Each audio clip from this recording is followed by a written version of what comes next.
Era o único posto de gasolina aceso por quilômetros.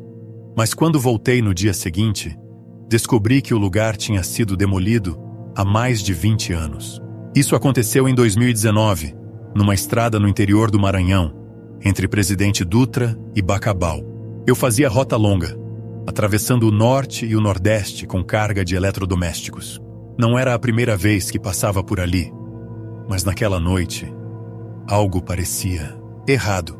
O céu estava estranho, encoberto, mas sem chuva. Nenhum outro caminhão cruzava o caminho, e o silêncio era absoluto, quebrado apenas pelo motor constante do meu bruto. Eu já estava rodando havia horas, cansado, com a vista pesada e a garganta seca. Precisava abastecer, esticar as pernas, tomar um café forte. E foi quando vi o posto. Surgiu depois de uma curva fechada, do nada.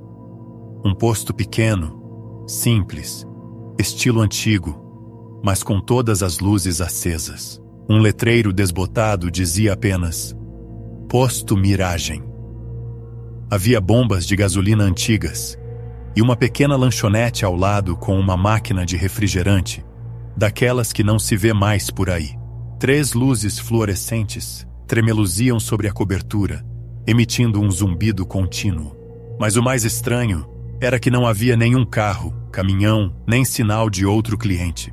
Mesmo assim, a luz da loja estava acesa e tinha gente lá dentro. Vi, pela janela, um atendente atrás do balcão. Parecia normal o bastante, talvez só um posto esquecido pelo tempo.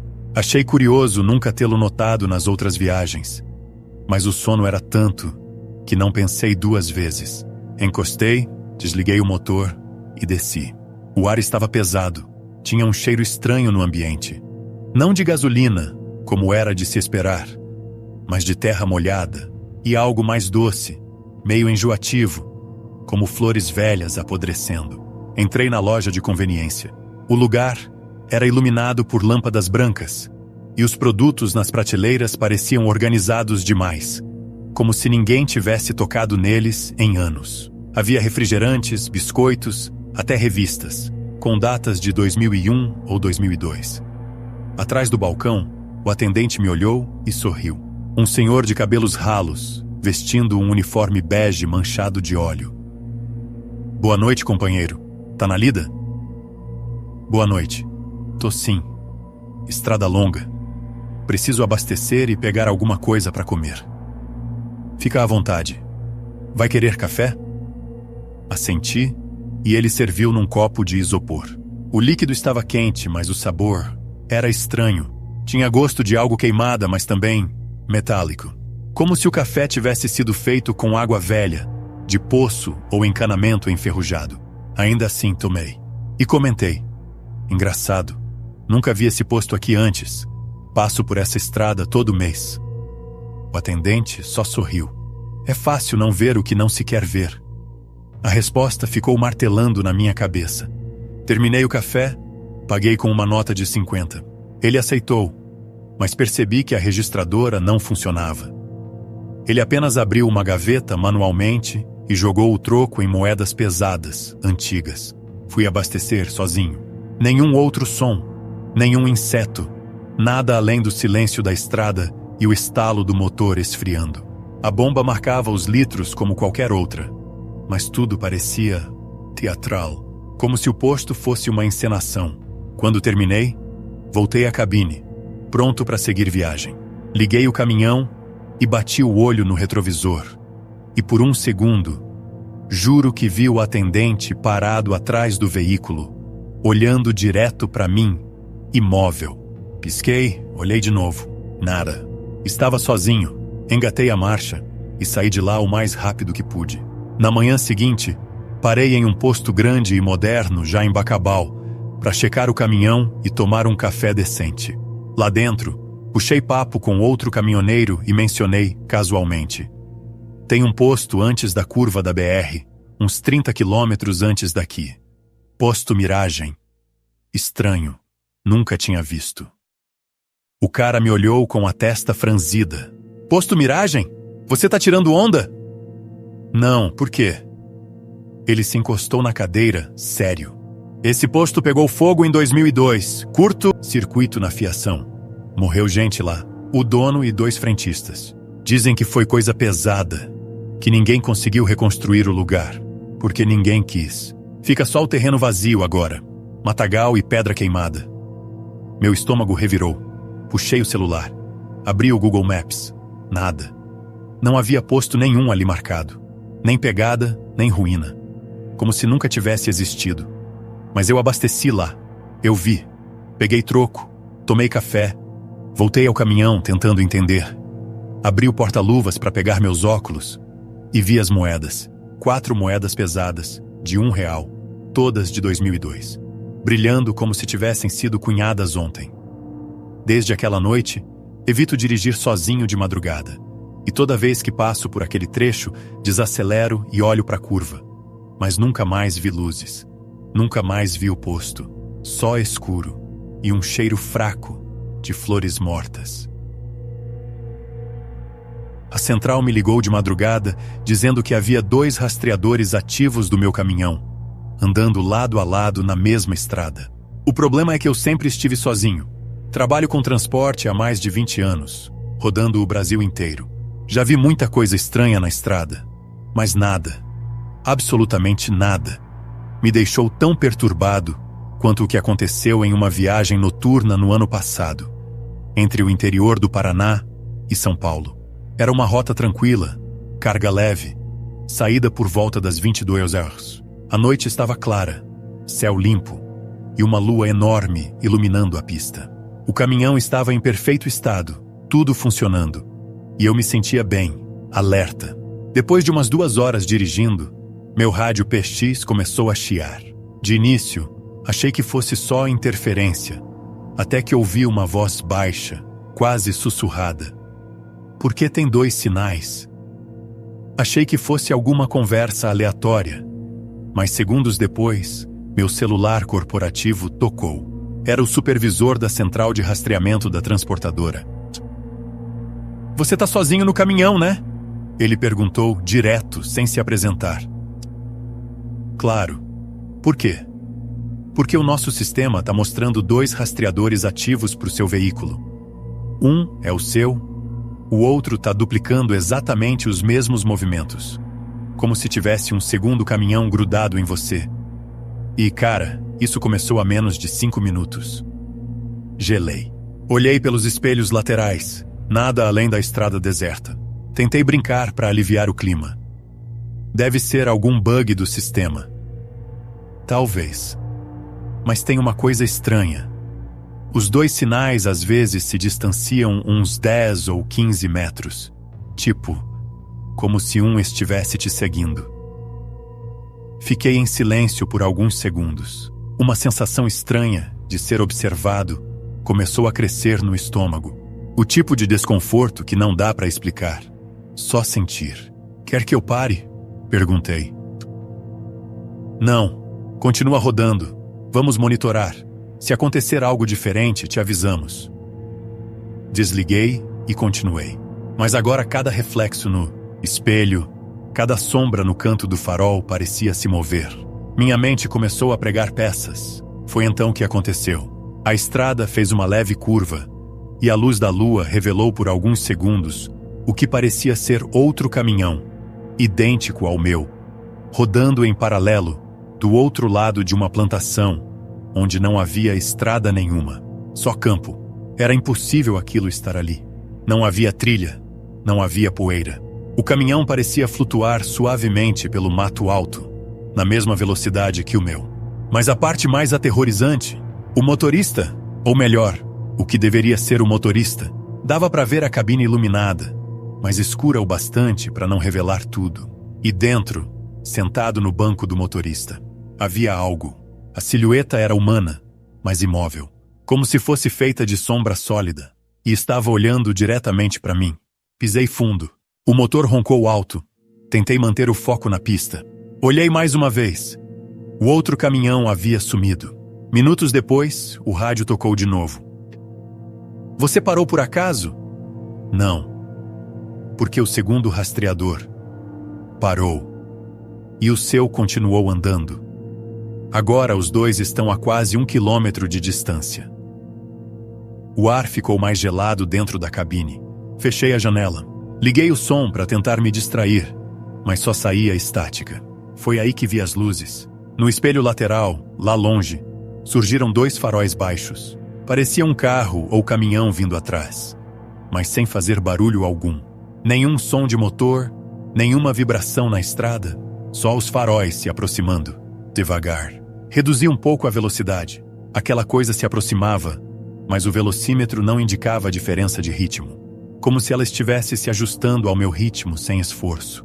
Quando finalmente os faróis chegaram perto o suficiente, desviei o olhar para o espelho, e o sangue sumiu do meu corpo. Não havia veículo, apenas os faróis, flutuando no ar, a poucos metros da traseira do meu caminhão. Desviei o olhar por um segundo, para me certificar que não estava dormindo, piscando forte. Quando olhei de novo, as luzes tinham desaparecido, e o rádio tocou outra vez. O segundo sinal desapareceu. Do nada. Sumiu do sistema.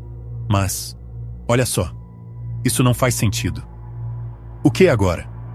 Os registros de rota mostram que ele estava ativo desde antes de você sair da garagem, como se ele estivesse te esperando. E outra coisa, ele aparece em viagens antigas, sempre em rotas noturnas, sempre com caminhoneiros sozinhos. O silêncio se instalou entre nós. Cheguei ao destino horas depois, já de manhã. Entreguei a carga, desliguei o rastreador e fui direto para a oficina da empresa pedir uma revisão geral. Pediram para ver o compartimento onde fica o rastreador. Um dispositivo pequeno, escondido dentro da lataria.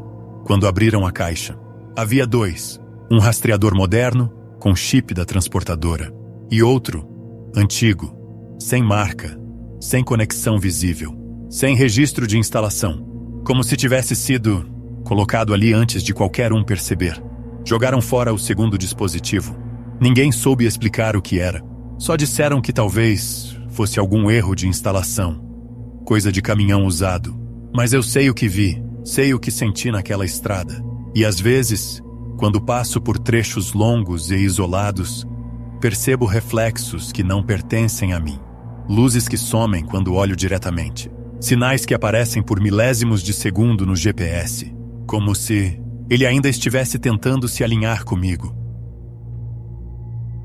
Ela apareceu no acostamento de uma estrada vazia, às 3 da manhã, pedindo carona com uma voz que parecia vir de muito, muito longe. Como se eu não fosse o primeiro a vê-la ali. Era por volta de 2h45 da madrugada.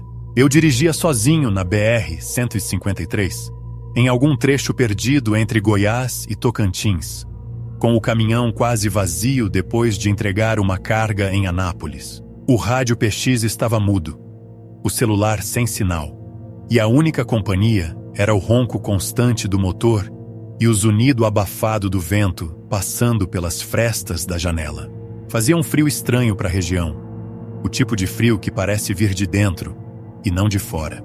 O céu estava limpo, mas a estrada parecia coberta por uma névoa fina, como se o mundo estivesse levemente fora de foco. Foi aí que a vi, no acostamento, sozinha, iluminada apenas pelos faróis altos do caminhão.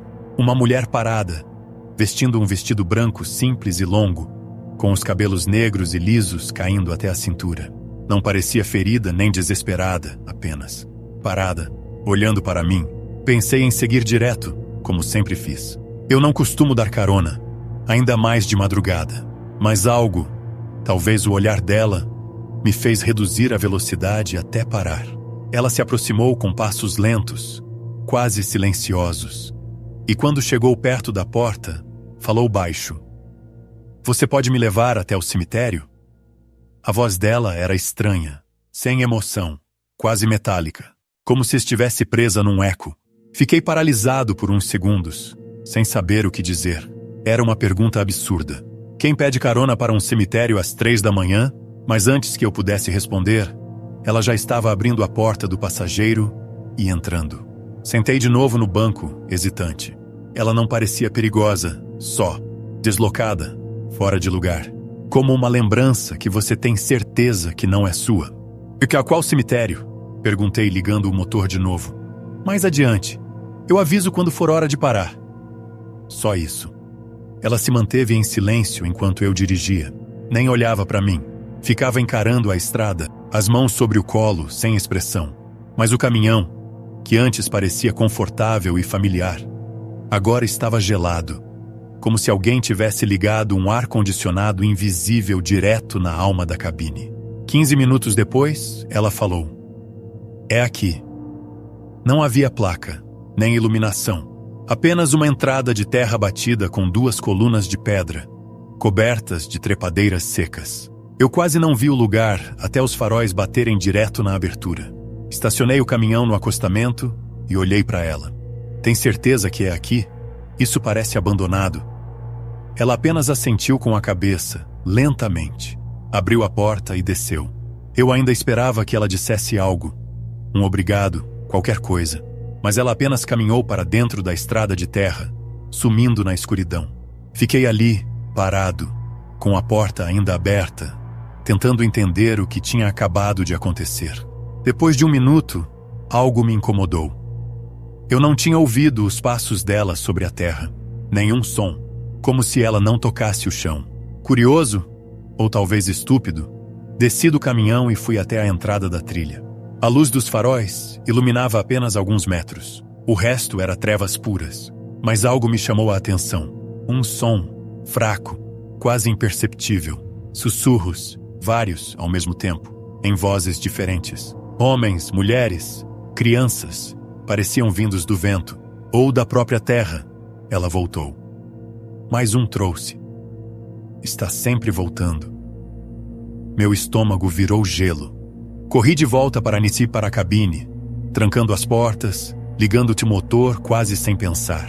Mas quando olhei para o banco do passageiro, ele estava molhado, como se alguém tivesse sentado ali com roupas encharcadas. E no tecido do banco havia marcas, como dedos, impressões finas, compridas, como se unhas muito longas tivessem pressionado o estofado durante o trajeto. Acelerei, não olhei mais para trás. Dirigi por quase 1 hora sem parar, sem respirar direito, até encontrar um posto de gasolina aberto. Estacionei, entrei na conveniência com as pernas bambas e pedi um café forte, tentando convencer a mim mesmo de que tudo aquilo era fruto do sono, da solidão, da estrada. Mas quando saí do banheiro e voltei para o caminhão, um frentista me chamou. "Ei, chefe, você sabe que tem uma mulher aí dentro do seu caminhão, né?" Congelei. Como assim? Ela estava sentada no banco do passageiro agora há pouco, mas sumiu quando cheguei perto. Entrei no caminhão de novo, devagar. O banco do passageiro estava seco, mas no retrovisor, por uma fração de segundo, eu juro que vi ela sentada na caçamba, me olhando, como se estivesse esperando pela próxima viagem, ou pelo próximo motorista.